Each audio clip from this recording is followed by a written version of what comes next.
avait commencé bien loin de là, à Bonn, sur les bords du Rhin, entre l'affection d'une mère et d'un grand-père très aimé et la brutalité d'un père ivrogne et violent qui prétendait dresser son petit Ludwig, turbulent et indomptable.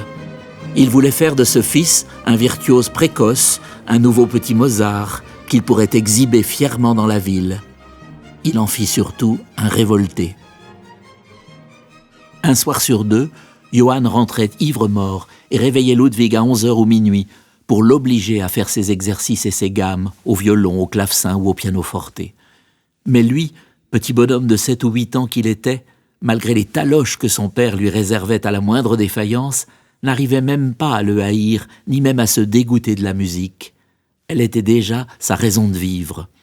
Dès cette enfance qui n'en était pas une, il comprenait plus ou moins consciemment que la musique lui était nécessaire comme l'air qu'on respire, qu'elle le protégerait toujours, qu'elle serait un rempart, un refuge parmi les tourments de la vie.